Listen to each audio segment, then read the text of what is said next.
Would you like to keep the weight off this season? Here are some tips. Hello and welcome back to my channel. If you're new to my channel, my name's Joey Bull and I'm a fitness professional and I do these videos on well-being. In this video, I'm going to go over some ways how you can be healthier in your life without having to really commit to a new lifestyle. So let's go through this. What type of diet works best for you? Not as in the dietary requirements, but what way works best for you? Do you need a very strict and self-disciplined approach?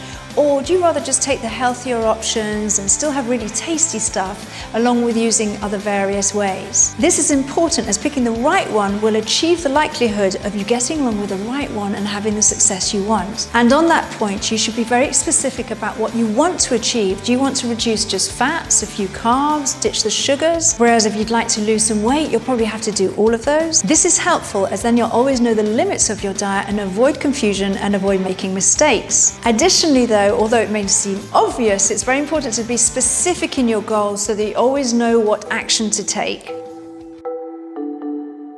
Many of the food or drinks that we need to cut down on have an addictive quality as they are a subconscious search for a dopamine fix. Dopamine is a neurotransmitter which is released during pleasurable situations, so obviously we seek more of it. It is involved in both eating behaviors and stress responses, so when we get that impulse of really wanting to have something, it's an indicator of our environment. So with that in mind, it's good to be aware of these signals and why they're happening. So just cutting out the junk food can be such a great thing because you reset and you don't even respond to those urges. In fact, you don't even get those urges. But it can also be a challenge. Cravings shout louder, mood slumps and detox symptoms make themselves known, but only for a few hours or maximum 3 days. So it does require a determination or a deadline for this kind of health plan to really work. This is a bit of a cold turkey and brutal way, but very effective to attaining some new healthy habits, especially if you can just ditch the bad stuff, reach for the nutritious stuff and the stuff that makes you feel bright and healthy and bound your way to day 10. Then make it to day 21, but better still, day 28. That is a really good reset. Given the right plan, you could pretty much write in your diary what you expect from that. And that would be brighter eyes, a cleaner intestinal tract, better sleep, better energy, a cleaner liver, losing fat, and now you're the owner of a balanced and tuned body with a great feedback system. So if you were to do a binge, you'd probably wake up and have some reactions the next day with a bit of a puffy face, lose your vitality, and just feel a bit dreary and be reminded of that's what you used to be doing every day. So of getting focused, keeping to plan, and getting the job done, this is a really successful way. So that's inspiring what you can do within 28 days. So now's the time to take some action. That means getting excited about it and getting some images of what represents health to you, and then within 2 weeks know that you're going to see some visible changes. So pick your start day, get stocked up, get ready, plan it out in your diary with your expectations and make sure it all gets ticked off.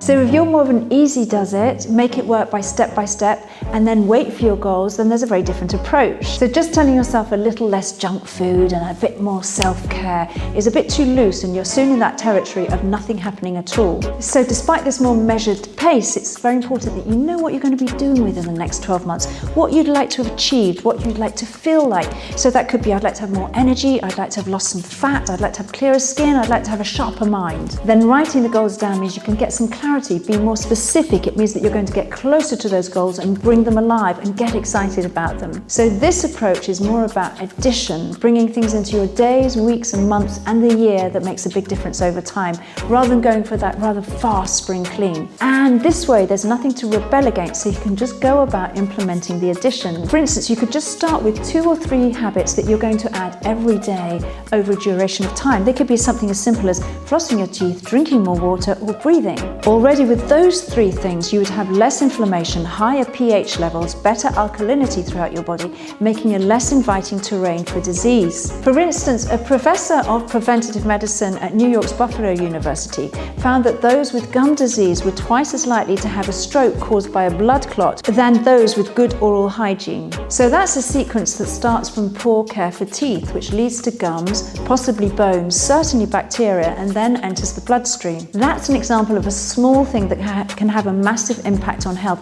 So pick some key healthy actions that are easy to apply. And once you've got the hang of those, you can add a couple more things, but think them through ahead, write them down in your diary so you make sure that they're not just idle wishes, but real improvements. So what we've got here is consistent support for regeneration and rejuvenation. And what you are here and now in 12 months' time could be a real transformation.